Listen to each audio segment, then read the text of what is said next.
اعوذ باللہ من الشیطان الرجیم بسم اللہ الرحمن الرحیم۔ تمام تعریفیں اس پروردگار عالم کے لیے ہیں جو عالمین کا پالنے والا ہے۔ درود و سلام ہو محمد وآل محمد علیہ الصلاۃ والسلام پر۔ ناظرین اکرام السلام علیکم ورحمۃ اللہ، آپ سبھی کا استقبال کرتے ہیں پروگرام مسائل زندگی میں۔ یقیناً آپ یہ سوچ رہے ہوں گے کہ محترم جناب جاوید زیدی صاحب اس پروگرام کو ایز اے ہوسٹ وہ اینکر شپ کرتے تھے، تو وہ کہاں ہیں؟ جی ان کی تھوڑا طبیعت ٹھیک نہیں ہے، لہذا وہ یہاں تشریف نہیں لائیں۔ بہرحال یہ پروگرام یہ حقیر لے کر کے حاضر خدمت ہے، اور آج آپ کے جو بھی سوالات ہیں ان کے جوابات دینے کے لیے ہمارے ساتھ اسٹوڈیو میں موجود ہیں حجت الاسلام والمسلمین عالی جناب مولانا کمال احمد خان صاحب۔ آئیے ملاقات کرواتے ہیں۔ آغا السلام علیکم ورحمۃ اللہ۔ وعلیکم السلام ورحمۃ اللہ وبرکاتہ۔ آغا ہم چاہتے ہیں کہ محترم جناب جاوید زیدی صاحب کے لیے آپ کچھ دعا کرائیں، اس لیے کہ لوگ ان سے بڑی محبت کرتے ہیں اور ہم چاہتے ہیں کہ وہ جلد سے جلد شفایاب ہوں اور یہاں پر تشریف لائیں۔ بسم اللہ الرحمن الرحیم وبہ نستعین وہو خیر المعین۔ ہم تمام اپنے ویورز سے اور تمام ناظرین سے درخواست کریں گے کہ وہ محترم جناب جاوید زیدی صاحب کی صحت کاملہ و عاجلہ کے لیے بارگاہ رب العزت میں دعا کریں، اور چونکہ جناب جاوید زیدی صاحب کی خدمات ہے اور ایک مدت تک انہوں نے خدمت کی ہے، اور انشاءاللہ مومنین کی دعا رہے گی جلد از جلد وہ پھر اس پروگرام میں حاضر ہو سکیں گے اور ہم سب ان کی زیارت کر سکیں گے۔ میں تمام دوستوں سے اور اپنی جانب سے بارگاہ رب العزت میں دعا کرتا ہوں کہ اللہ تعالیٰ بحق کے بیمار کربلا امام سید سجاد انہیں صحت کاملہ و عاجلہ عنایت فرمائے۔ الہی آمین، الہی آمین۔ چلیے آغاز شروع کرتے ہیں۔ سب سے پہلا سوال دیکھتے ہیں کہاں سے۔ السلام علیکم، میرا نام پروین ہے، کڑپا ڈسٹرکٹ سے بات کر رہی ہوں۔ شادی خدا کی مرضی سے ہوتے ہیں یا اپنے ماں باپ کے مرضی سے ہوتے ہیں؟ یہ سوال کا جواب چاہیے۔ اللہ کی مرضی سے ہوتی ہے شادی یا تو ماں باپ کی مرضی سے ہوتی ہے شادی بیگو بچی کی؟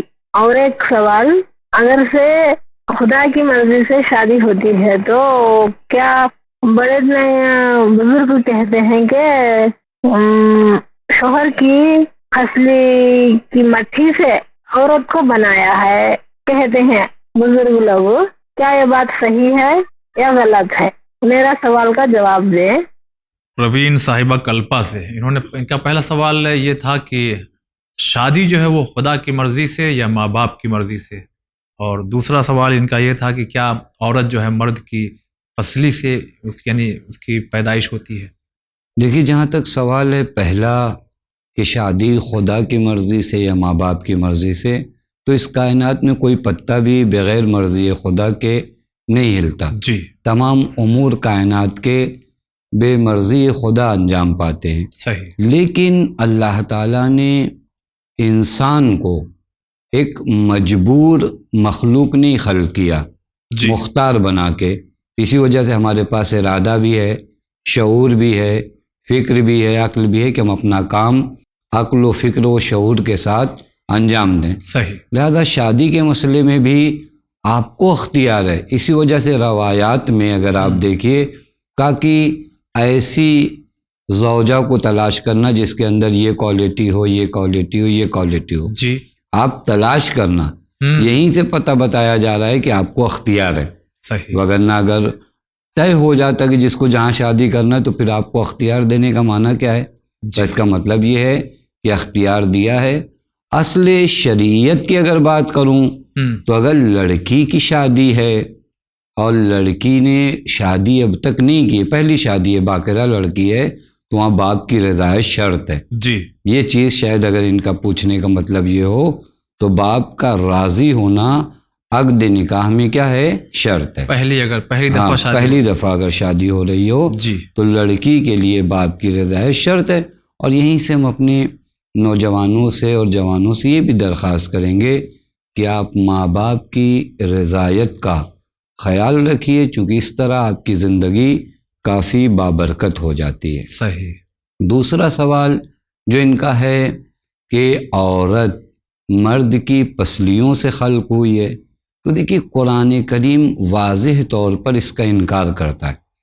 قرآن کریم کی ایک آیت ہے سورہ روم میں، آیت نمبر 21، قرآن کہتا ہے وَمِنْ آیَاتِهِ أَنْ خَلَقَ لَكُمْ مِنْ أَنفُسِكُمْ أَزْوَاجًا، جی، یعنی ہم نے تمہاری ازواج کو تم میں سے خلق کیا، یعنی تمہارے نفس سے، نہ یہ کہ تمہاری پسلیوں سے۔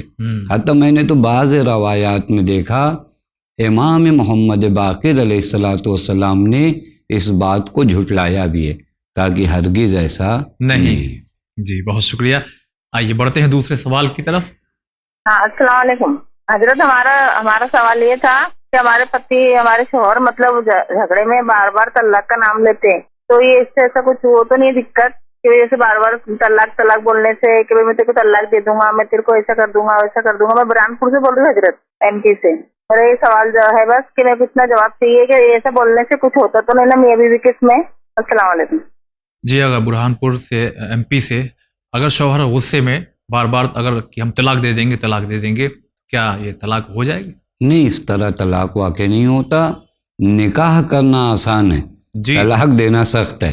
جی، حتیٰ مذہب امامیہ میں تو طلاق کے لیے شاہد کا ہونا، یعنی گواہ کا ہونا بھی ضروری ہے۔ اگر گواہ موجود نہ ہو طلاق دیتے وقت تو طلاق صحیح نہیں ہے۔ یہ اس طرح غصے میں جو باتیں کی جاتی ہیں، اس سے کسی قسم کا کوئی طلاق واقع نہیں ہوتا۔ اگلا سوال۔ ریکا بائکلا آریہن اپارٹمنٹ، جاوید بھائی اور مولانا صاحب السلام علیکم۔ میں بہت ٹینشن اور ڈپریشن میں ہوں، میری طبیعت ٹھیک نہیں ہے، کیا بتاؤں میں؟ آپ لوگ مجھے دعا بھی نہیں بتاتے کہ میں کیا دعا پڑھوں، مجھے گھبراہٹ بہت ہوتا ہے۔ میں دوا کھاتی ہوں، گولی کھاتی ہوں، ڈاکٹر کا علاج کر رہی ہوں، پھر بھی کچھ فائدہ نہیں ہو رہا ہے۔ میں دوا بھی، میں دعائیں بھی پڑھتی ہوں، تسبیح پڑھتی ہوں، میں روز ایک تسبیح پڑھتی ہوں۔ بہت ٹینشن میں، بہت ہی ٹینشن میں، بہت اسٹریس میں ہوں۔ میرا ایکس ہسبینڈ بہت پریشان کر کے رکھا ہے، اس نے ہی مجھے یہ ڈپریشن کیا ہے، مجھے شوق دیا تھا۔ اس نے ایک عورت شادی کر کے لے کر آیا گھر پہ اور مجھ سے کہا یہ میری بیوی ہے اور آج سے یہ یہاں رہے گی اور تم چلے جاؤ یہاں سے۔ تبھی مجھے شوق لگ گیا تھا جب سے میں بہت بیمار ہوں، مجھے پلیز مدد کرو۔ خدا حافظ۔ جی، اگر یہ سبھی کا انہوں نے بتایا اور بہت ٹینشن میں ہیں، اور ان کے پہلے یعنی شوہر نے ایک اور یعنی بیوی کو لائے، تب سے یہ بہت پریشان ہیں، دعا اور دوا سب ساتھ چل رہا ہے، مگر کچھ ان کے بقول کی کچھ فائدہ نہیں ہو رہا ہے۔ کچھ آپ دعا بتائیں۔ یہ دیکھیے، امید ہے کہ یہ ڈاکٹر کی جانب جاتی ہوں گی۔ اس طرح کے ڈاکٹرز ہیں جو مشورے سے آپ کی باتیں سنیں گے اور آپ کو راہ حل بتائیں گے۔ جی، اگر یہ قرآن کریم کی سورہ رعد آیت نمبر 28 کو ہاتھ سینے پہ رکھ کر پڑھیں تو کچھ سکون و اطمینان انہیں حاصل ہوگا۔ اچھا جی، اگلا سوال۔ السلام علیکم، میں نیار اقبال مفتی گنج لکھنؤ سے بول رہا ہوں۔ جاوید بھائی، مولانا صاحب کی خدمت سے میرا سلام پہنچے۔ میرا سوال چھوٹا سا تھا کہ ایک طرف اللہ تعالیٰ نے قرآن شریف میں ارشاد فرمایا کہ ہم نے انسان اور جن کو صرف اس لیے پیدا کیا ہے کہ میری عبادت کریں، اور اسی عبادت کے علاوہ کچھ نہیں ان کا مقصد ہے۔ دوسری طرف جو بیانات ہوتے ہیں عالموں کے اور تمام قرآن کی تشریح کرتے ہوئے عالمین چینل پر دوسرے چینلوں پر بیان کرتے ہیں، وہ یہ بیان کرتے ہیں کہ صلہ رحمی اور قطع رحمی کے بارے میں بتاتے ہیں کہ اگر کسی شخص نے قطع رحمی کر دی اور اپنے رشتہ داروں سے چاہے انہوں نے جیسا اس کے ساتھ سلوک کیا ہو، اگر تعلقات ختم کر لیے تو اللہ تعالیٰ اس کی زندگی کم کر دے گا، اس کا رزق چھین لے گا، اس کو پریشانیوں میں ڈال دے گا، اس کو بخشے گا نہیں۔ تو میرا سوال یہ ہے کہ اللہ تعالیٰ کی عبادتیں جو انسان کر رہا ہے، نیک راہ صراط مستقیم پر چلنے کی کوشش کر رہا ہے اور نماز، روزہ، حج، زکوٰۃ اور تمام فریضے، تمام چیزیں ادا کر رہا ہے، اہل بیت کی محبت اور ان کی ولایت کا اقرار کر رہا ہے، اللہ کی توحید کا اقرار کر رہا ہے، اس کے باوجود صرف اس کے لیے کہ چونکہ اس کے ساتھ اس کے رشتے داروں نے کچھ زنا زیبا سلوک کیے اور اس کے ساتھ غداری کی، اس کو دھوکہ دیا، اور اگر وہ اب اس سے رنجیدہ ہو کر اپنے کو کنارہ کر لے اور کنارہ کش ہو جائے اور ان سے رابطہ نہ رکھے، تو اس لیے اللہ اس کی عمر کم کر دے گا، اس کے رزق کو ختم کر دے گا، اس کو پریشان میں ڈال دے گا، اس کی بخشش نہیں کرے گا۔ تو یہ کنٹراڈکشن سمجھ میں نہیں آتا ہے کہ صرف اس آدمی پر کیوں لاگو ہوگا کہ جو تمام نیکیوں پر اور تمام عملی زندگی میں ثابت قدم دکھ رہا ہے، لیکن اپنے رشتہ داروں کی ذات۔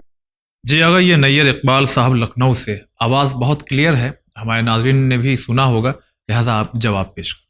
جی، ان کے سوال کو اگر آپ دیکھیے تو یہ کہہ رہے ہیں کہ انسان تمام عبادتوں کو انجام دیتا ہے، حج، نماز، روزہ، زکوٰۃ، بس ایک پرابلم جو اس کے اندر ہے وہ یہ کہ وہ صلہ رحم نہیں کر پا رہا ہے، جی، اور وہ بھی ان رشتہ داروں سے جو رشتہ دار اس کے ساتھ نیکی سے نہیں پیش آتے۔ تو پھر کیسے ممکن ہے کہ انسان تمام عبادتیں انجام دے اور ایک صلہ رحم نہ کرنے کی وجہ سے اس کے تمام اجر کو ضائع کر دیا جائے اور کہا جائے اس کی عمر کم ہو گئی؟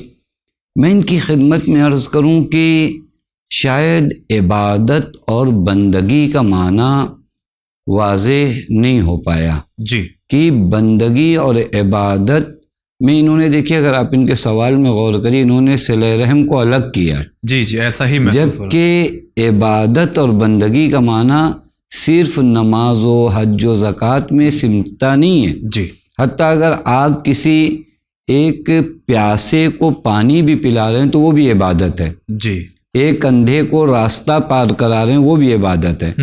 عبادت صرف مسجد میں آ کر نہیں ہوتی ہے، جی، زندگی کے ہر موقع پر عبادت ہے۔ اسی وجہ سے خدا کہتا ہے وَمَا خَلَقْتُ الْجِنَّ وَالْإِنسَ إِلَّا لِيَعْبُدُونَ، یہ آئے ہیں صرف عبادت کے لیے، یعنی اگر اپنے ماں باپ کے ساتھ بیٹھے ہیں تو عبادت ہے، اگر اپنے رشتہ داروں کے ساتھ نیکی کر رہے ہیں تو عبادت ہے۔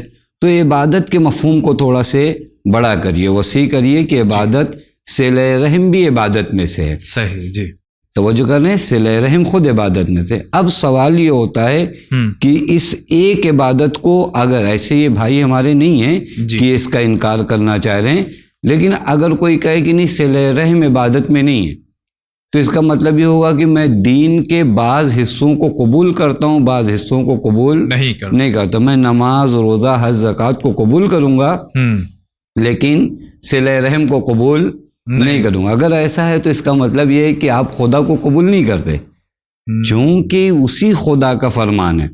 دین کو آپ ٹکڑے ٹکڑے کر کے نہیں مان سکتے کہ حج کو مانوں گا، زکوٰۃ کو نہیں مانوں گا، نماز کو مانوں گا، خمس کو نہیں مانوں۔ دین پورا خدا کا دیا ہوا ہے، آپ خدا کے سامنے تسلیم ہو جائیے، جو بھی حکم ہے۔ بس جس طرح خدا نے آپ کو نماز پڑھنے کا حکم دیا ہے، اسی خدا نے آپ کو ارحام اور رشتہ داروں کے ساتھ نیکی کرنے کا حکم دیا ہے، بس وہ بھی عبادت ہے۔ جہاں تک ان کا یہ سوال کا جز تھا کہ وہ لوگ ہمارے ساتھ اچھائی نہیں کر رہے ہیں، پھر اگر میں ان سے رابطہ نہ رکھوں تو آپ کہتے ہیں کہ خدا، ایسا کوئی نہیں کہتا، ایسا کسی ذاکر و خطیب اور مولانا نے نہیں کہا ہوگا کہ اگر انہوں نے آپ سے رابطہ منقطع کر لیا وہ آپ بھی منقطع کر لو گے، اور آپ چاہتے ہو اچھے سے ملنا لیکن وہ تو یہاں سے آپ کی عمر کم ہو گئی، ایسا نہیں ہے۔ دیکھیے، انقطاع رابطہ پہ مشکلات آتی ہیں، رابطہ توڑنے پر بھی، اور یہاں پر بھی بہت زیادہ بحث کی گنجائش نہیں۔ صلہ ارحام کے بھی اپنے مرحلے ہیں، بعض صلہ ارحام واجب کے حد تک ہے، صحیح، بعض ہمارے بہت دور کے رشتہ دار ہیں، ان سے ناراضگی ہوئی ہے، تو ان چیزوں کی وجہ سے ایسا تھوڑی نہیں ہوتا کہ عمر کم ہو جائے، یہ ہو جائے، لہٰذا اس کو بھی ایک چیز دیکھیں، اور دین کے اس قانون کو ہمیشہ یاد رکھیں جو قرآن نے بتایا ہے، وَمَن يَعْمَلْ مِثْقَالَ ذَرَّةٍ خَيْرًا يَرَهُ وَمَن يَعْمَلْ مِثْقَالَ ذَرَّةٍ شَرًّا يَرَهُ۔ اللہ تعالیٰ آپ کے کسی بھی اجر کو ضائع نہیں کرے گا۔ جی اگر بہت شکریہ۔ جی اگلا سوال پیش کریں۔ السلام علیکم، میرا نام سید راج حسین جعفری، میں ناگپور شہر سے بول رہا ہوں۔ جاہد بھائی اور مولانا صاحب، آپ کی خدمت میں بہت بہت سلام عرض ہے کہ روایت اور حدیث کی روشنی میں یہ سوال خادم نے کیا ہے کہ غسل میت یعنی غسال کے گناہ معاف ہو جاتے ہیں اور وہ بطن مادر سے ایسا جیسے ابھی اس کی ولادت ہوئی ہے۔ نمبر 2، حج بیت اللہ ادا کرنے سے بھی ایسا پاک ہو جاتا ہے حاجی کہ اس کے ہر گناہ معاف ہو جاتے ہیں، سارے گناہ دھل جاتے ہیں۔ اس کی بھی روایت ہے وہ بطن مادر سے ابھی ولادت ہوئی ہے۔ تیسرا ہے کہ محبت اہل بیت علیہ السلام رکھنے والوں کا بھی، یعنی جو مولا علی علیہ السلام سے، علی بن ابی علیہ السلام سے محبت رکھتے ہیں، روایت بتا رہی ہے کہ محبت مولا کائنات اہل بیت گناہوں کو ایسا پاک کر دیتی ہے، گناہوں سے ایسا پاک ہو جاتا ہے وہ مومن، جیسے آگ لکڑی کو جلا کر راکھ کر دیتی ہے۔ اس کے علاوہ جنت میں جانے کے لیے کئی حدیثیں موجود ہیں، ان حدیثوں پر حقیر کا ایمان ہے اور مجھے یقین ہے، لیکن صرف یہ مومنین کے سمجھنے کے لیے علماء حق حجت اسلام کو زحمت دے رہا ہوں کہ ان کاموں سے کون کون سے گناہ معاف کیے جائیں گے۔ نمبر 1 حقوق اللہ، نمبر 2 حقوق الناس، نمبر 3 حقوق بالذات۔ جواب عنایت فرمائیے۔ شکریہ، خدا حافظ۔ جی اگر یہ ناگپور سے محترم انہوں نے 3-4 حدیثوں کا حوالہ دیا اور وہ حدیث پیش کی جس سے یعنی وہ کام جیسے غسل میت اور حج کرنا، اہل بیت علیہ السلام سے محبت، ان تمام چیزوں سے جو ہے انسان ایسے گناہوں سے پاک ہو جاتا ہے جیسے ماں کی شکم سے بھی پیدا ہوا ہو، تو وہ کون سی گناہ خدا معاف کرے گا؟ ان کے پوچھنے کا یہ مقصد تھا۔ جی دیکھیے، میں یہ نہیں کہوں گا کہ آپ حقوق اللہ کو ہلکے میں لیجئے۔ جی کبھی کبھی یہ ہوتا ہے کہ ہم کہیں کہ اللہ اپنے حق معاف کر دے گا، اس کا مطلب یہ نہیں ہوتا کہ اللہ کا حق کم ہے۔ اللہ رحیم ہے، بے شک اللہ کریم ہے، آپ اس زاویے سے دیکھیے۔ لیکن پبلک جو ہے وہ رحیم نہیں ہے، یعنی تھوڑا سے اگر آپ روز قیامت کو فرض کریے، آپ کریم خدا کی بارگاہ میں گئے ہیں، کچھ مشکلات آپ نے اس کے حکم کی نافرمانی کی، چونکہ اس چیز کو بھی ذہن میں ہمیشہ رکھا جائے کہ جہاں حقوق الناس پامال ہوتا ہے وہیں حقوق خدا بھی پامال ہوتا ہے، چونکہ کوئی بھی حق کے ناس حق خدا کے بغیر نہیں ہے۔ صحیح، خدا پہلے اس حق کو لے آتا ہے کہ مومن کا یہ حق ہے، پڑوسی کا یہ حق ہے، ماں باپ کا یہ حق ہے۔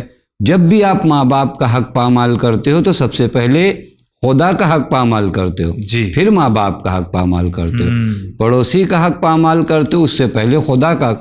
لیکن چونکہ خدا کریم ہے، میں نے عرض کیا خدا کریم ہے، رحیم ہے، طے یہ نہیں ہے کہ بندوں کو جہنم میں لے جایا جائے، طے یہ ہے کہ بندوں کو جنت میں لے جایا جائے، یعنی خدا کی غفاریت و رحمانیت۔ لہٰذا خدا کی نسبت انسان یہ حسن ظن رکھنا بھی چاہیے۔ بعض روایات میں ہے کہ خدا کی نسبت حسن ظن رکھو، یعنی سوچو کہ ہاں خدا میرا معاف کر دے گا۔ لیکن یہ لوگ جن کے حق آپ دنیا میں پامال کر رہے ہیں، قیامت میں یہ خود پرابلم میں ہوں گے۔ بعض روایات میں ہے کہ قرآن میں بھی ایک آیت ہے، لفظ مرصاد استعمال کیا قرآن نے، کب مرصاد ایک پڑاؤ کا نام ہے، وہاں روکا جائے گا آپ کو، اچھا روک کر کہا جائے گا کہ ان لوگوں کے حق ادا کرو جن کے تم نے دنیا میں حق ادا نہیں کیے، یا جن کی توہین کی، جن کی غیبت کی۔ اب وہاں میں کیسے ادا کروں گا حق؟ میرے پاس تو کچھ ہے نہیں۔ تو کہا جائے گا ان کے اعمال نیک ان لوگوں کے اعمال میں ڈالو جو انہوں نے دنیا میں اچھے انجام دیے، وہ بھی ختم ہو جائیں گے۔ تو کہا جائے گا کہ جو ان کے برے اعمال ہیں ان لوگوں کے برے اعمال ان کے اعمال میں ڈالو۔ تو لہٰذا حق الناس کی نسبت بہت زیادہ توجہ کی ضرورت ہے۔ اہل بیت علیہ الصلاۃ والسلام نے بار بار حق الناس کی جانب متوجہ فرمایا، حتیٰ شب عاشور اور روز عاشور سرکار سید الشہداء نے اپنے اصحاب سے کہا کہ اگر کسی کے اوپر دین و قرض ہے یا حق ہے تو اس کو ادا کرے، اس طرح کا مورد ہے۔ لہذا انہوں نے جو سوال کیا ہے کہ حق الناس، واقعاً حق الناس سخت ہے۔ چلیے آگا، بہت شکریہ ادا کرتے ہیں۔ جی اگلا سوال پیش کریں۔ السلام علیکم، میں گجرات سے بول رہا ہوں۔ میرا سوال یہ ہے، اور جو حج یا عمرہ میں جاتے ہیں، احرام اپنے وطن سے پہن کے اپنے وہاں سے حدود حرم سے پہننا جانا ضروری ہے۔ جی اگر سوال یہ گجرات سے ہے کہ حج یا عمرہ پہ جب کوئی جاتا ہے تو اس کو احرام جو ہے وہ اپنے ہی گھر وطن سے ہی یا ایک جو حدود ہے، ایک سرحد ہے، وہاں سے پہن کے جانا ہے؟ دیکھیے، آپ جب ہم لوگ یہاں سے جو جاتے ہیں انڈیا یا دوسرے ملکوں سے، حج تمتع کرتے ہیں، ہم جو حج کرتے ہیں، چونکہ حج کی 3 قسمیں ہیں، حج تمتع ہے، حج افراد ہے، حج قران ہے۔ حج افراد و قران مکے میں رہنے والوں کے لیے، ہم لوگ جیسے لوگوں کے لیے حج تمتع ہوتا ہے۔ حج تمتع میں پہلے ہم احرام عمرہ باندھتے ہیں. احرام عمرہ کے لیے آپ کو میقات جانا ہوتا ہے. تو میقات جو لوگ چونکہ عموماً یہاں سے جو قافلے جاتے ہیں حج کے لیے وہ پہلے مدینے جاتے ہیں پھر مکے کی سمت روانہ ہوتے ہیں. تو مدینے سے جب آپ مکے کی جانب جائیں گے تو مسجد شجرہ وہ آپ کے لیے میقات ہے. آپ کو احرام وہاں سے باندھنا. اچھا توجہ فرما رہے ہیں. میقات سے یہ ان کو مواقیت کہتے ہیں. کئی جگہیں عراق سے آنے والوں کے لیے ایک میقات ہے, شام سے آنے والوں کے لیے ایک میقات ہے. ہم لوگ جیسے لوگوں کے لیے جو میقات ہے وہ مسجد شجرہ ہے. وہاں سے ہم احرام عمرہ باندھتے ہیں. جی اگر شکریہ ادا کرتے ہیں. اگلا سوال. ہم سرول سے بول رہے ہیں. ہم یہ پوچھنا چاہتے ہیں کہ تعزیے بنانا جائز ہے یا نہیں, نکالنا تعزیوں کو, بس ہم اتنا ہی پوچھنا چاہتے ہیں مولانا صاحب سے. اوکے جی اگر آواز کلیئر ہے. جی بالکل جائز ہے. جی اگلا سوال. سوال یہ کہ میں لکھنؤ سے حیدر مہدی بول رہا ہوں کہ اگر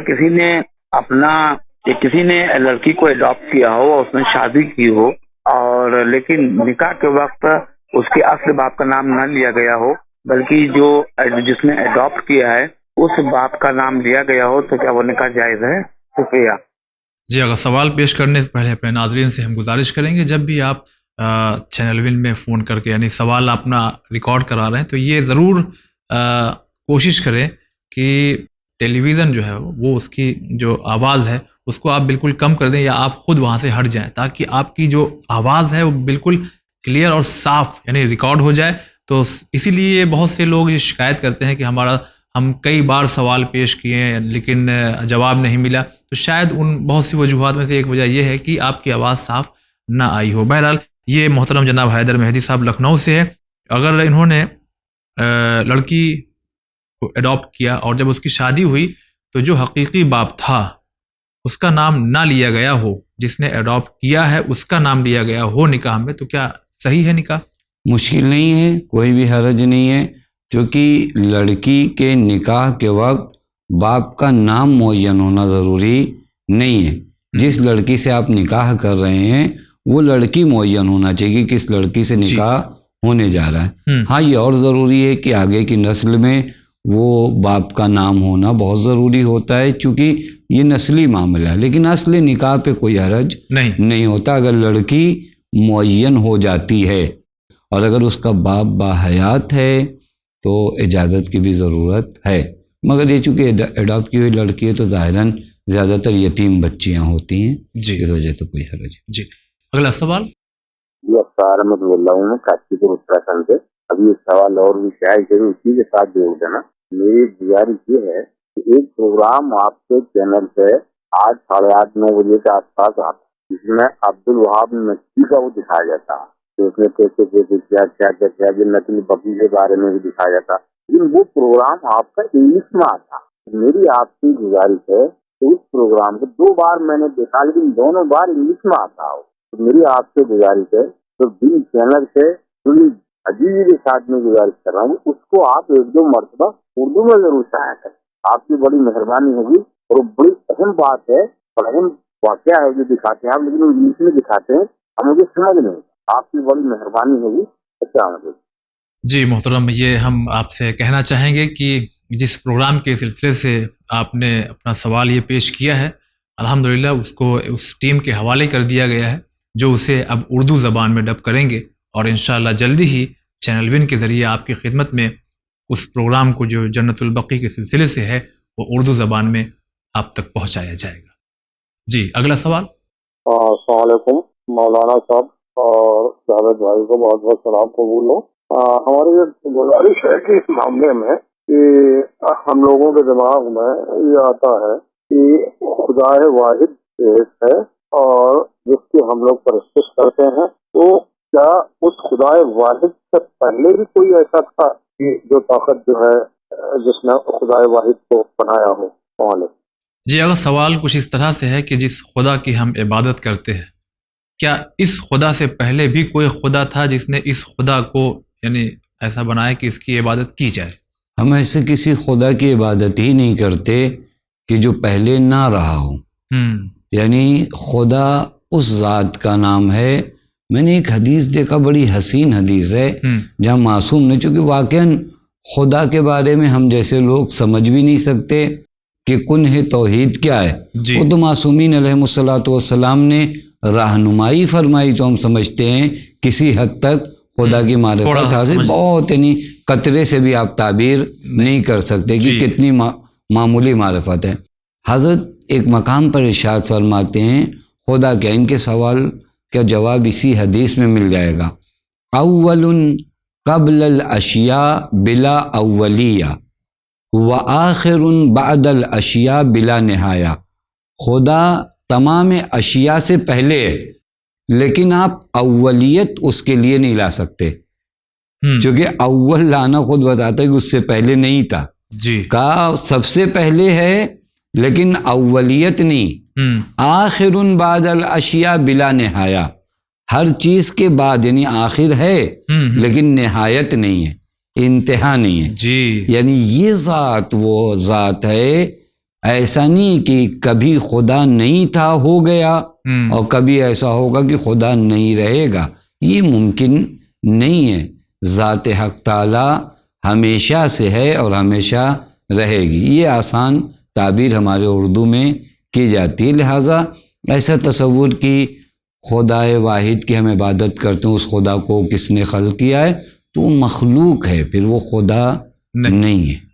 جی اگلا سوال مولانا صاحب جاوید بھائی السلام علیکم۔ مولانا صاحب سے میرا کوشچن یہ ہے کہ مولانا صاحب مجھے یہ بتائیے گا کہ میں رات میں سو نہیں پاتی ہوں اور میں 3 گھنٹے 4 گھنٹے ایسے سوتی ہوں، میں الارم لگا کے سوتی ہوں کہ میری نماز قضا نہ ہو، میں نماز قضا ہونے سے 12-13 منٹ پہلے اٹھ جاتی ہوں، الارم سے اٹھ تو جاتے ہیں لیکن میں ٹوائلٹ باتھ روم جب جاتی ہوں نا تو وہاں پر مجھے 7 منٹ لگ جاتے ہیں، تو وہاں سے آتے آتے وضو کرنے میں 5 منٹ لگ جاتا ہے، مجھے وضو کرنے میں لگتا ہے کہ نماز میری قضا ہو جائے گی، تو میں سوچتی ہوں کہ تیمم سے نماز پڑھ لوں، میں پڑھتی ہوں تو میرے ہسبینڈ کہتے ہیں کہ تمہارا تو روز کا ہو گیا ہے کہ تم جو ہے تیمم سے نماز پڑھتی ہے، تو ہم نے کہا کیا کریں، میری نماز قضا ہو جاتی ہے، قضا ہو جائے گی، اس لیے میں وضو نہیں کرتی، میں تیمم کر لیتی ہوں، 4-5 منٹ بچے ہیں تو اس طرح سے میں اپنی نماز کو ادا کر لیتی ہوں۔ لیکن میرا کوشچن یہ ہے مولانا صاحب سے کہ میری نیند بالکل پوری نہیں ہوتی، میں دوائی بھی کھاتی ہوں نیند کی لیکن میری نیند جو ہے نا مجھے آتی نہیں ہے،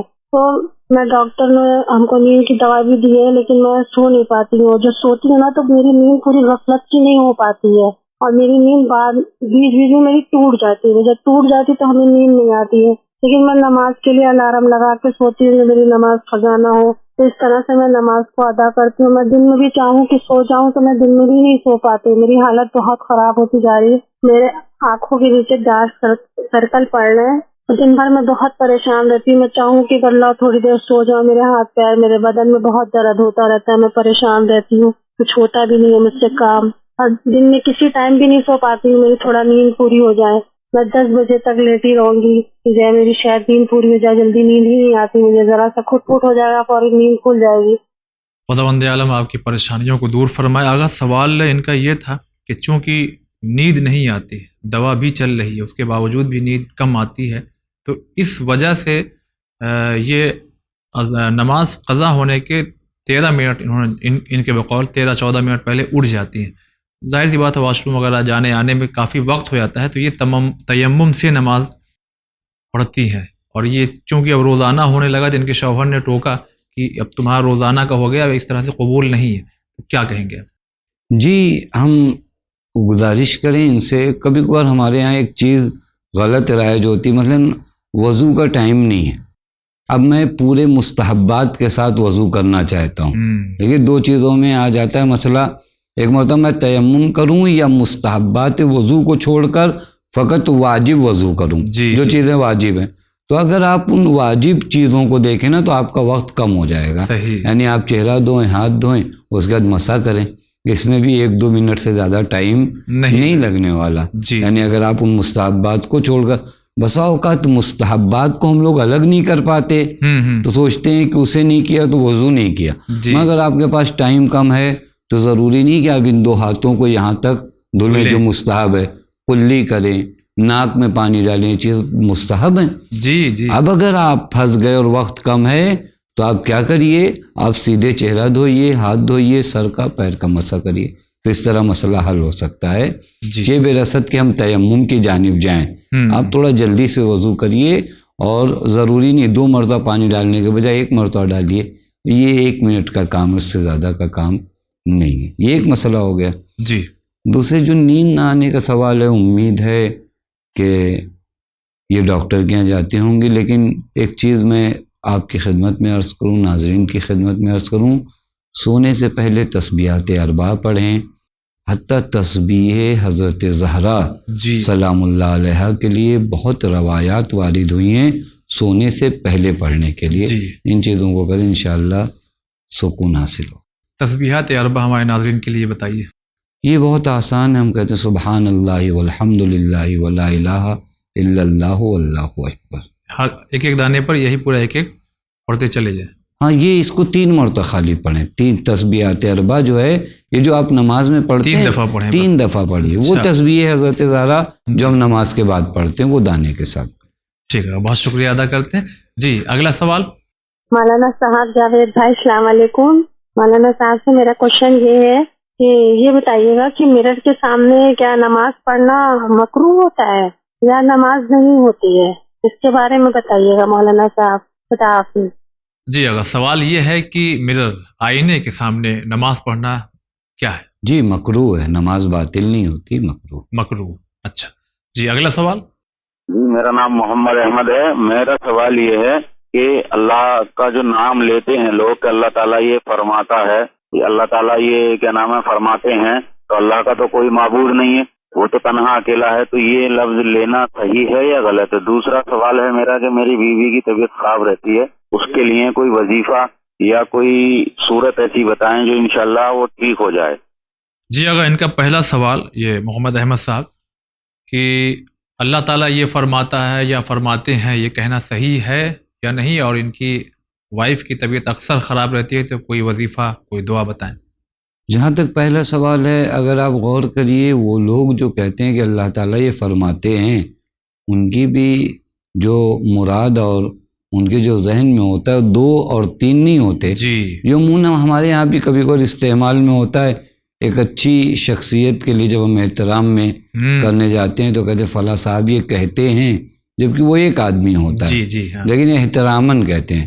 اور وہ لوگ جو کہتے ہیں اللہ تعالیٰ یہ کہتا ہے تو شاید فوکس کرتے ہوں گے توحید پر، جی وگرنہ وہ احترام کرنا جانتے ہیں. بالکل. لیکن چونکہ یہاں توحید کا مسئلہ اتنا فوکس کیے ہوئے ہے تو اس طرح کہتے ہیں، اور وہ لوگ احتراماً کہتے ہیں. لہٰذا ہمارے لحاظ سے دونوں بھی غلط نہیں ہیں، ہر ایک کا اپنا لحاظ ہے. جہاں تک ان کی وائف کی طبیعت خراب ہونے کا سوال ہے تو دعا کرتے ہیں پروردگار عالم سے کہ ان کو صحت کاملہ و عاجلہ ملے. اور بعض روایات میں ہے کہ سورہ حشر کو اگر آپ مریض کے اوپر پڑھیے جی اور آخری 3 آیات کو اس کے سر پہ ہاتھ رکھ کر پڑھیں تو بہت جلد شفا حاصل ہوتی ہے. اچھا چلیے گا، بہت شکریہ. جی اگلا سوال پیش کریں. محمد عثمان نام ہے. میرا یہ کوشچن ہے عشاء کا نماز فجر تلک ہے کہ نہیں؟ جی یہ محمد عثمان صاحب یہ پوچھ رہے ہیں کہ عشاء کی نماز فجر تک ہے کہ نہیں. یہ بھی سوال کو تھوڑا سے واضح کرنے کی ضرورت ہے، چونکہ ایک مرتبہ آپ اختیاری صورت میں، نہیں میرے پاس کوئی کام کاج نہیں ہے، میں جاگ رہا ہوں اور عشاء کی نماز کا وقت آ گیا، مغرب و عشاء کا. جی مجھ جیسے انسان کے لیے جو مختار ہے اس کے لیے نماز عشاء کا وقت نصف شب تک ہے، یعنی آدھی رات تک ہے. ٹھیک. لیکن ایک انسان سو گیا تو جو فرمانی یا غفلت میں تھا، اب اس کے بعد وہ نصف شب کے بعد اگر بیدار ہوتا ہے تو بعض مقامات پر ہے کہ اس کے لیے نماز صبح تک عشاء کا وقت ہے. اچھا لیکن وہ ایسے لوگوں کے لیے تو اس کو دونوں چیزوں کو الگ کرنے کی ضرورت ہے. عام حالات میں اختیاری صورت میں نماز عشاء کا وقت نصف شب تک ہے، یعنی آدھی رات تک. جی بہت شکریہ. جی اگلا سوال. جی السلام علیکم جاوید بھائی.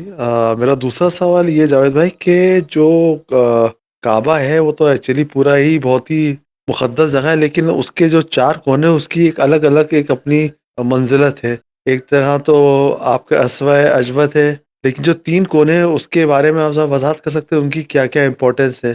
اور دوسرا سوال میرا یہ ہے کہ جو پہلے ہم لوگ کا قبلہ تھا وہ بیت المقدس تھا، اس کی اگر آپ وضاحت کر سکیں تو بہت بہت آپ کی مہربانی، بہت بہت شکریہ. السلام علیکم.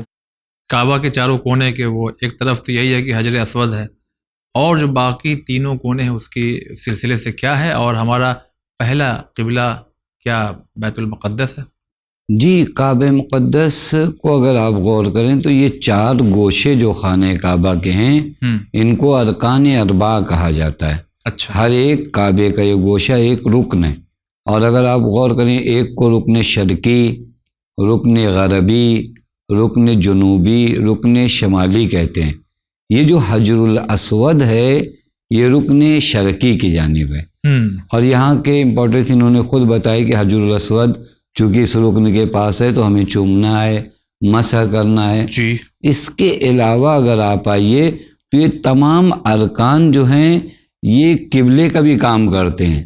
مثلا رکن غربی اہل مغرب کے لیے قبلہ گاہ ہے. جی صحیح. تو جو کریں اسی طرح رکن جنوبی اس کو رکن یمانی بھی کہتے ہیں. یہ رکن یمانی اگر آپ غور کریں تو بعض مقامات پر ہے کہ ان 4 گوشوں میں 2 گوشے، یعنی ایک جہاں حجر الاسود ہے جی، اور ایک جو رکن یمانی ہے، یہ ان 4 گوشوں میں زیادہ فضیلت رکھتے ہیں یہ 2 رکن. اچھا. اسی وجہ سے حدیث میں بھی ہے، پیغمبر اکرم صلی اللہ علیہ وآلہ وسلم فرماتے ہیں مسح الحجر والرکن الیمانی یحط الخطایا حتی، اگر کوئی حجر اسود والا رکن چومے اور رکن یمانی کو چومے جی تو اس کی خطائیں ختم ہو جائیں گی، یعنی اس کے گناہ جو ہے وہ معاف کر دیے جائیں گے. یہ امپورٹنٹ ہے، اور اس سے زیادہ بھی اور باتیں حتی رکن یمانی کے بارے میں ملتا ہے کہ بہشت کے دروازوں میں سے ایک دروازہ رکن یمانی ہے، اور یہ وہ دروازہ ہے جو بند نہیں ہوتا. لہٰذا یہ 4 گوشوں کے اپنے اپنے فضائل ہیں، اور کافی تفصیلی بحثیں یہاں پر ہیں، ہم نے اختصار کے ساتھ بیان کیا. سوال کا جو دوسرا پہلو ہے وہ بہت واضح اور روشن ہے، اور ہم تمام ناظرین کی خدمت میں بھی عرض کریں کہ آپ سب جانتے ہیں کہ مسجد اقصی یعنی بیت المقدس جی وہ قبلہ اول ہے ہم لوگوں کا. ایک مدت تک وہاں نماز پڑھی گئی. 2 ہجری یعنی ہجرت کے دوسرے سال ماہ رجب میں بنا برباز روایت کے ظہر کی نماز کے درمیان جی یا ظہر و عصر کی نماز کے درمیان حکم پروردگار عالم آیا کہ آج کے بعد قبلہ جو ہے کعبہ ہے. تو جو فرما لیں اس کو اگر یہ بھائی ہمارے دیکھنا چاہیں تو سورہ بقرہ کی آیت نمبر 144 میں اس پورے ماجرے کو غور کر سکتے ہوں. اسی کے ضمن میں جب روایات آئیں گی تو وہاں پر پوری تاریخ سے آشنا ہو جائیں گے. جی بہت شکریہ. جی اگلا سوال. السلام علیکم، میرا نام سید ریاض حسین جعفری، میں ناگپور شہر سے بول رہا ہوں. جاوید بھائی اور مولانا صاحب، ایک سوال ہے کہ سوال کیا ہے کہ کوئی شخص کسی بندے خدا کی زمین، مکان، جگہ ہڑپ کر لے یا نہ غصب کر لے، اور وہاں پر وہ بیچارہ غصبی زمین پر نیاز، مجلس، نماز، روزہ اور ولایت مولا کائنات کی محفلیں منعقد کرے، تو کیا یہ عمل خدا کی بارگاہ میں قابل قبول ہے یا پھر اسے حقوق الناس ادا کرنا ہوگا؟ جواب عنایت فرمائیے. شکریہ. خدا حافظ.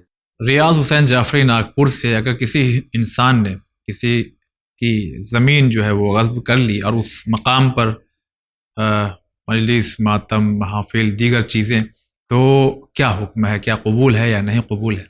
اپنی جانب سے جواب دینے کی ہمیں ضرورت نہیں ہے. قرآن کریم ایک بہت عام قانون بتاتا، انما یتقبل اللہ من المتقین، کہ خدا قبول کس سے کرتا ہے؟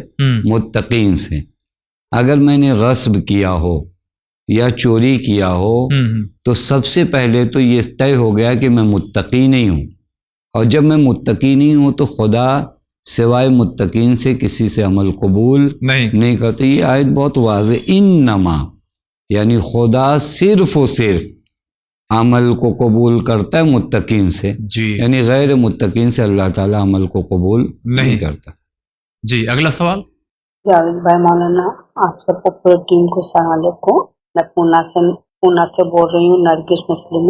میرا یہ سوال ہے کہ جیسا اب مولانا بول رہے تھے تومت، تو 4 گواہ ٹھیک ہے سر سمجھو جو انسان مر گیا فوت ہو گیا اس کی، اور اس کی ہم نے جب وہ زندہ تھا اور ہم نے اس کی مطلب برائی کرے کہ وہ ایسا ہے تھا، وہ ایسا ہے اور وہ انتقال کر گیا، تو اس کو سے کس طریقے سے معافی مانگنا چاہیے؟ کہ اب تو وہ دنیا میں نہیں گیا، تو کس طریقے سے معافی مانگنا چاہیے پھر ہم؟ یہ بھی تو سوال ہے۔ تو اور مانگنا ہے ہم کو ان سے معافی، تو ہم کس طریقے سے مانگنا؟ اور وہ سمجھو ابھی کافی دور ہے ان کی قبر، جیسا حیدرآباد میں ہے، جیسا بامبے میں ہے، اور ہم پونا میں ہے، اب کس طریقے سے ہم معافی مانگنا چاہیے ان سے؟ اور دوسرا سوال یہ ہے کہ سب بولتے ہیں کہ جس کا چھوٹا بچہ مر گیا ہے تو اس کو ماں باپ کو جنت میں لے جاتا ہے، ہاں ٹھیک ہے چلو ہم مانے یہ بات کہ چلو جنت میں لے جائے گا ہم کو، اس کا یہ مطلب نہیں ہے کہ ہم نماز چھوڑ دیں، ہم عبادت چھوڑ دیں، ہم سب چیز چھوڑ دیں کہ نہیں ہمارا بچہ تو ہم کو جنت میں لے کے جانے والا ہے، ہم کو ضرورت نہیں ہے سب کرنے کی۔ تو یہ کہاں تک کا سوال صحیح ہے؟ تو ایک بہت جن نے مجھے سوال ہے، مجھے نہیں پتا، میں زین تک پوچھوں گی تو آپ لوگ سب سن لیجیے گا۔ تو میرے کو ایسا کچھ نے بولا تھا، تو ابھی کس طریقے کے کیا صحیح کیا ہے میرے سمجھ میں نہیں آ رہا ابھی بات۔ ابھی حدیث کے حساب سے آپ کیا بولتے ہو میرے کو آپ سوال کا جواب دیجیے کہ سب لوگ بھی سنیں اور میں بھی سنوں، ٹھیک ہے؟ چلو آپ سب کو سلام، خدا حافظ، اللہ آپ کو سب کو سلامت رکھے، آباد رکھے، دلی مرادیں پوری کرے، خدا حافظ۔ یہ پونے سے نرجس، پہلا سوال ان کا یہ ہے کہ کسی کی اگر غیبت کی ہو یا تہمت کسی طرح سے، تو اس کا انتقال ہو گیا، تو اب اس سے معافی کیسے مانگے؟ یا ایک کنڈیشن یہ ہے کہ چلیے پونے میں ہی قبر، اگر پونے میں قبر یعنی جہاں کی ہے وہاں قبر نہیں ہے، بہت دور ہے، تو پھر کیسے معافی مانگی جائے؟ دیکھیے اچھا سوال ہے، اور پروردگار عالم نے کبھی اپنے بندوں کے لیے دروازے کو بند نہیں کیے، جی، لہٰذا آپ اس سے مت گھبرائیے کہ ان کی قبر بامبے میں ہے، میں پونے میں ہوں، یا جو ہے کسی اور دنیا کے حصے میں ہے۔ آپ ان کی جانب سے استغفار کریں، توبہ کریں، یہ سبب بنے گا کہ آپ ان حقوق کو کسی حد تک ادا کریں گے جن کی آپ نے توہین کیا۔ حتیٰ بہت سے نیک کام جی جو آپ اس دنیا میں انجام دیتے ہیں ان کی نیابت میں انجام دیں، تاکہ وہ خوش ہوں اور آپ سے راضی ہو جائیں۔ اسی وجہ سے بھی گفتگو ہو رہی تھی کہ حق الناس کو ضائع کرنے سے پہلے کافی غور کرنا چاہیے۔ ہم بڑی آسانی سے کسی کو برا بھلا کہہ دیتے ہیں، لیکن آئندہ وہ ہمارے ہاتھ آئے گا یا نہیں آئے گا، اور دوبارہ وہ راضی ہوگا یا نہیں راضی ہوگا۔ لہذا ایک اچھا سوال ہے کہ آدمی اس کوشش میں تو رہے، تو اللہ اپنے بندوں کے لیے اسباب فراہم کرتا ہے۔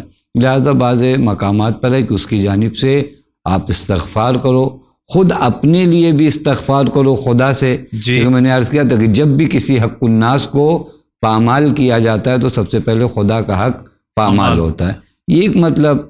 دوسرا جو ان کا سوال تھا وہ یہ کہ جب کوئی بچہ یعنی نابالغ چھوٹا بچہ اس دنیا سے چلا جاتا ہے تو ماں باپ کے لیے ضمانت جنت ہوتا ہے، ایسے روایت میں بھی ہے کہ یہ بچہ جو ہے ماں باپ کے لیے سبب بنتا ہے انہیں جنت میں لے جانے کا۔ ایسے دنیا میں بہت سے اسباب ہیں، لیکن ہم ان اسباب کو خراب بھی نہ کریں۔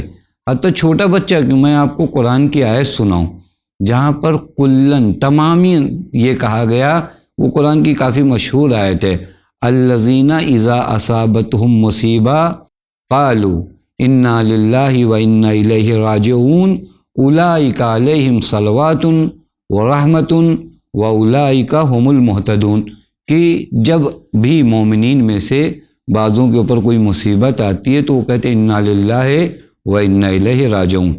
ایسا جو لوگ کہتے ہیں ان پر خدا کا درود ہو اور ان پر خدا کی رحمت ہو، اور یہ لوگ ہدایت یافتہ ہیں، معلوم ہے کہ یہ جنتی انسان ہے۔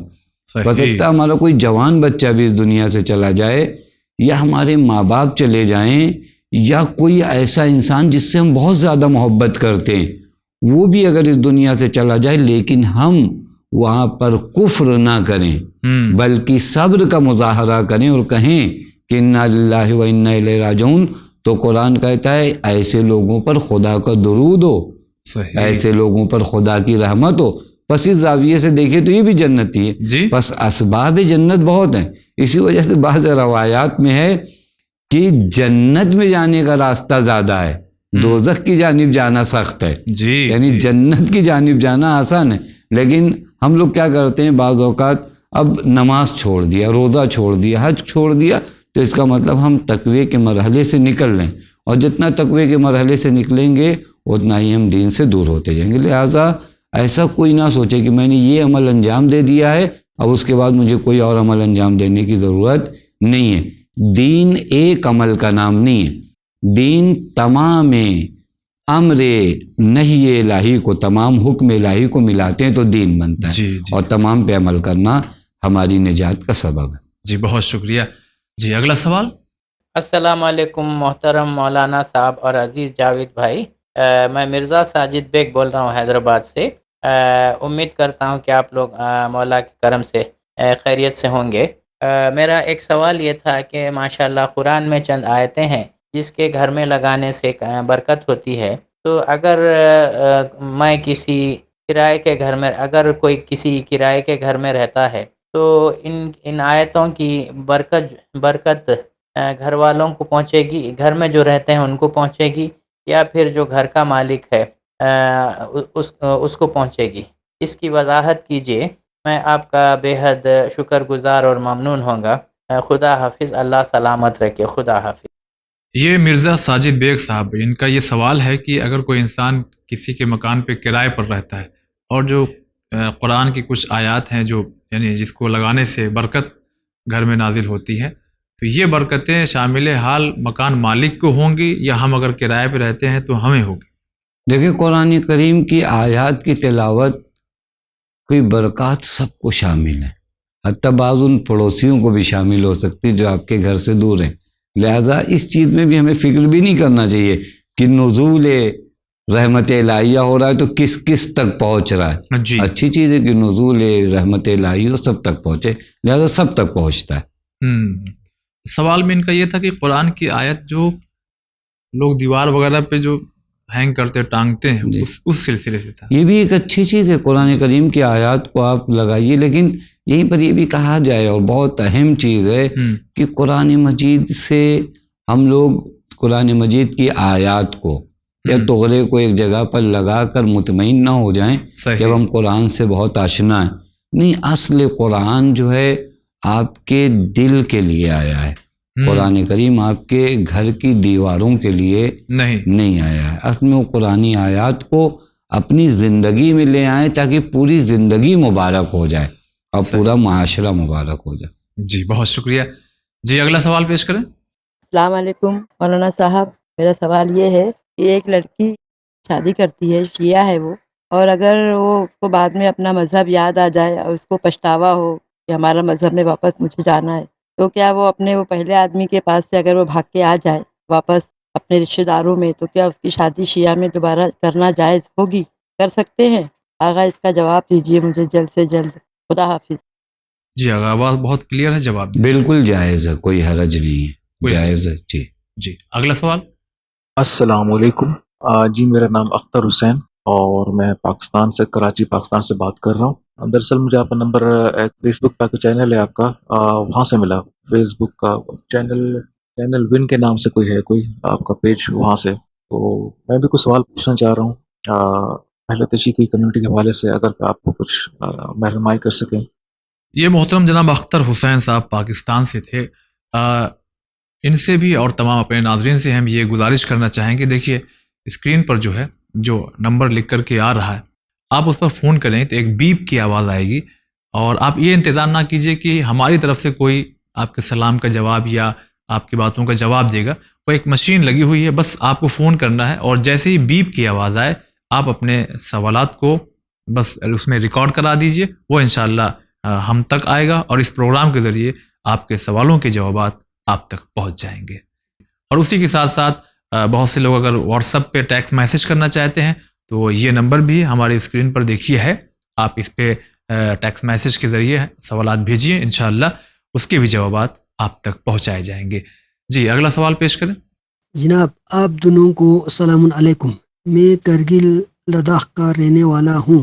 میرا سوال یہ ہے کہ نماز وحشت ایک سے زیادہ میت مردوں کے لیے ایک ہی نیت کے ساتھ پڑھ سکتا ہے؟ جناب میں نے سنا ہے کہ اگر نماز وحشت پڑھتے وقت نیت کرے کہ آج دنیا میں جتنے بھی اہل بیت کے دوستدار چاہنے والے دفن ہوا ہے ان کے لیے نماز وحشت پڑھتا ہوں قربتاً اللہ، تو ان سب کے لیے نماز وحشت پڑھنے کا ثواب ملتا ہے، کیا یہ صحیح ہے؟ السلام علیکم۔ اگر سوال اس طرح سے ہے کہ اگر کوئی انسان روزانہ اس نیت سے نماز وحشت پڑھے کہ آج جتنے بھی اس دنیا میں مومنین انتقال کر چکے ہیں ان تمام لوگوں کی جانب سے ایک نماز اگر پڑھی جائے تو کیا یہ اس کا ثواب سارے مرحومین کو پہنچے گا؟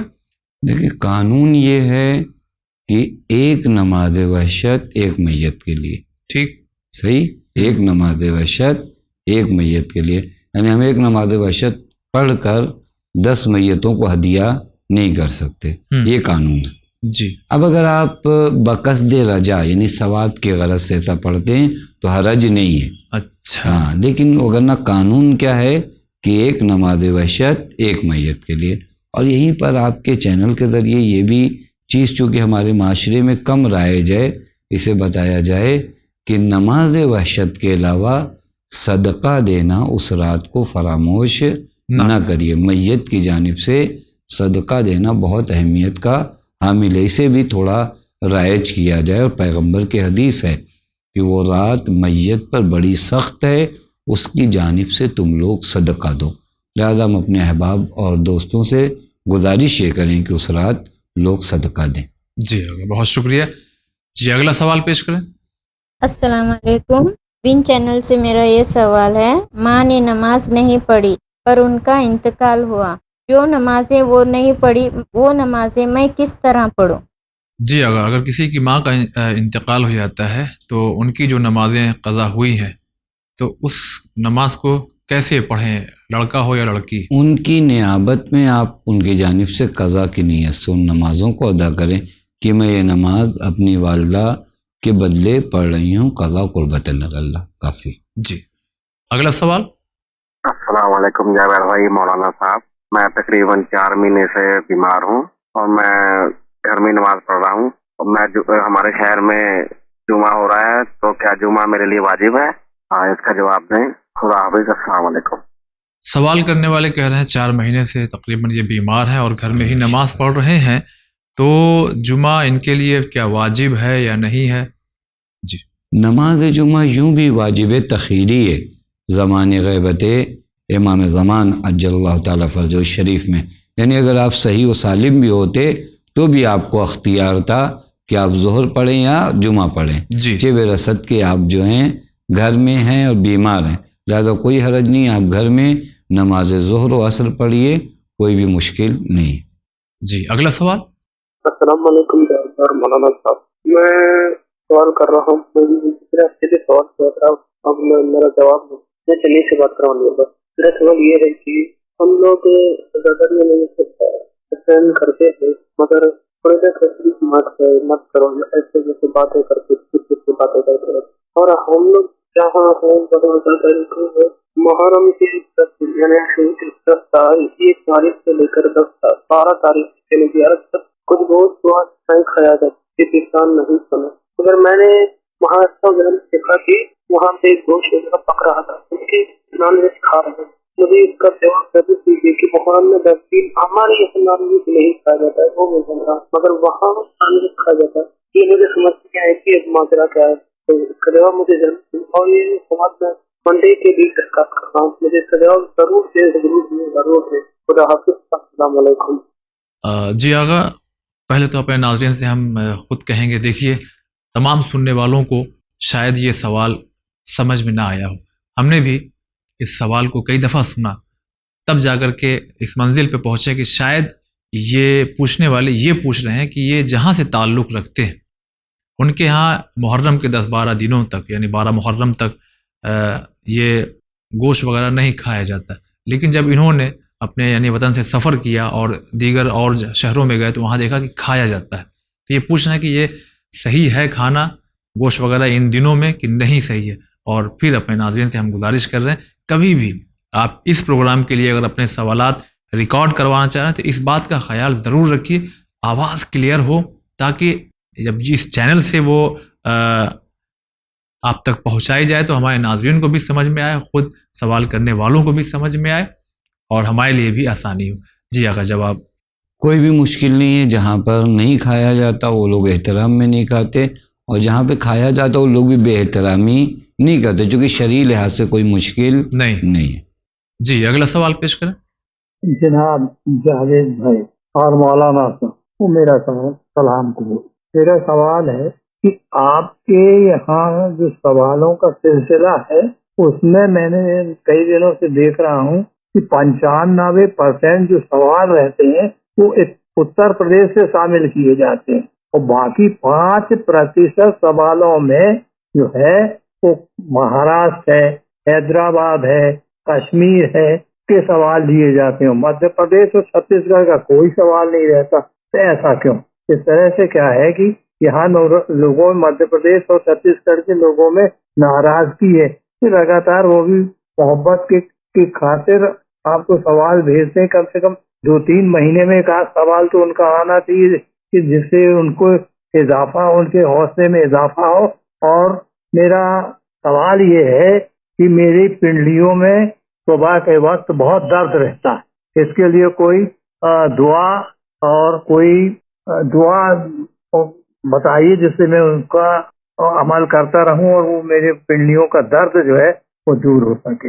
اور میرے سوال پہ غور و فکر کیجیے. اور یہ بھی بات بالکل صحیح ہے کہ 95% سوال اتر پردیش سے. ٹھیک ہے، سلام و دعا. سب سے پہلے ہم آپ سے یہ کہنا چاہیں گے کہ خود آپ نے یہ جو سوال کیا، آپ نے خود نہیں بتایا کہ آپ کہاں سے ہیں. ایسے ہی دیگر بہت سے سوالات آتے ہیں جس میں سوال کرنے والے یہ نہیں بتاتے ہیں کہ وہ کہاں سے ہیں. اور رہی بات ایم پی اور کشمیر اور مہاراشٹر، تو الحمدللہ بہت سے سوالات آج میں نے محسوس کیا، تقریباً 2-3 سوال جو ہے وہ ایم پی اور مہاراشٹر میں ایم پی سے ہیں اور کشمیر سے مسلسل. اور چونکہ میرا تعلق خود یو پی سے ہے تو یو پی میں چونکہ بہت زیادہ تعداد ہے اور لوگ زیادہ ہیں تو لوگ وہاں سے سوالات کر رہے ہیں اور تمام جگہوں سے لوگ سوال کرتے ہیں. بہت سے سوال کرنے والے ایسے ہوتے ہیں جو بتاتے ہیں کہ ہم ایم پی سے ہیں، یو پی سے ہیں، مدھیہ پردیش، مہاراشٹر سے ہیں، کشمیر سے ہیں، آندھرا پردیش سے ہیں. بہت سے لوگ نہیں لکھتے، نہیں بتاتے ہیں. تو آپ ایسا محسوس نہ کیجیے. جب بھی جہاں سے بھی کوئی سوال پیش کرتا ہے ہم اس کو ضرور شامل کرتے ہیں. بس شرط یہی ہے آواز کلیئر ہونا چاہیے اور وہ سوال ایسا ہو کہ جس کا جواب ٹیلی ویژن کے ذریعے آن اسکرین یعنی دیا جا سکے. کیونکہ بہت سے سوالات ایسے ہوتے ہیں جن کے جوابات ٹیلی ویژن کے ذریعے دینا ہمارے لیے بہت سی یعنی مشکلات کی وجہ سے یہ چیزیں پیش آتی ہیں. تو آپ بالکل ایسا محسوس نہ کیجیے. جو بھی سوال پیش کرتے ہیں لوگ، ہم ان کے جوابات آپ تک پہنچاتے ہیں، ان کے سوال کو ہم شامل کرتے ہیں. اور رہی بات جو آپ نے سوال پوچھا آپ کی پنڈلیوں میں درد محسوس ہے، تو جی آگا آپ کچھ دعا بتائیں. ایک روایت ہے امام جعفر صادق علیہ السلام سے، جہاں پر آپ فرماتے ہیں کہ بدن کا جو حصہ درد ہو رہا ہو اس حصے کو پکڑیں. مثلا ہاتھ میں درد ہو رہا ہو، پنڈلیوں میں درد ہو رہا ہو، سر میں درد ہو رہا ہو، جس بھی حصے میں درد ہو رہا ہو پکڑ کر 3 مرتبہ یہ جملے جو میں عرض کر رہا ہوں، اللہ اللہ ربی حقا لا اشرک بہی شیئا اللہم انت لہا ولکل عظیمت ففرجہا انی. یہ جملے کو 3 مرتبہ دہرائیں. انشاءاللہ امید یہ ہے کہ ڈاکٹر سے بھی مراجعہ کرتے ہوں گے. جی آگا اگلا سوال پیش کریں. السلام علیکم جاوید انکل اور مولانا صاحب، میں ثنا زہرا منڈلا شہر سے بول رہی ہوں.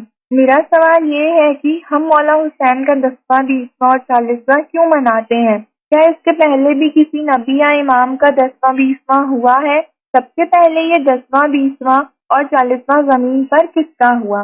گزارش ہے کہ جواب دیں. دوسرا سوال یہ ہے کہ مستورات کو اماموں کے تابوت اٹھانے کی اجازت کس نے دی ہے؟ کیا اس کا ذکر کلام پاک میں موجود ہے؟ بتائیے. اس کے ساتھ یہ بات روایت میں پڑھنے کو ملی ہے کہ امام حسین علیہ السلام نے کربلا کی زمین کو خریدنے کے بعد کربلا کے لوگوں کو ہی ہبا کر دی تھی اور ان سے یہ اقرار لیا تھا کہ جب کربلا کے میدان میں شہیدوں کی لاشیں بے جور و کفن عریاں پڑے ہوں تو اس وقت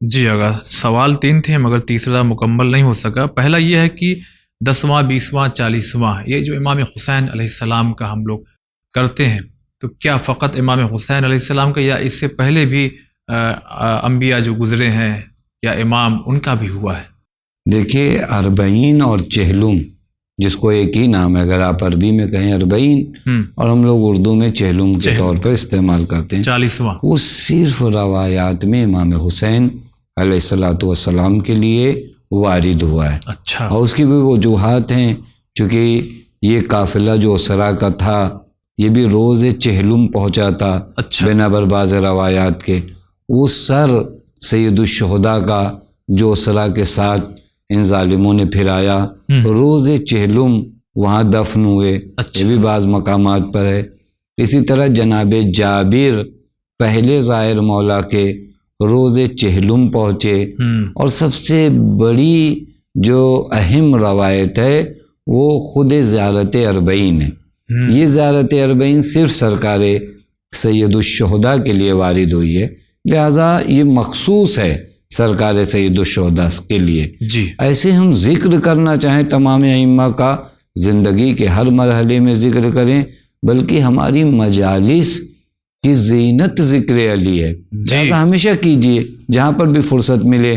ہے بھی روایت میں کہ ہمارے چاہنے والے جہاں بیٹھتے ہیں تو وہاں ہمارے امر کو زندہ کرتے ہیں. تو لہذا لیکن جہاں تک بات وارد ہونے کا ہے روایت میں، فقط 40 امام حسین وارد ہوا اور کسی کے لیے بھی وارد نہیں ہوا ہے، چاہے وہ چوتھے امام یعنی آنے والے اماموں کے لیے کسی بھی امام کے لیے صرف 40 امام حسین. بعض چیزیں مخصوص ہیں سرکار سید الشہداء سے، جیسے شفا صرف کربلا کی زمین کو خاک شفا قرار دیا گیا. حتیٰ ائمہ نے فرمایا کہ ہماری قبر کی تربت کو بعنوان تبرک نہ اٹھاؤ.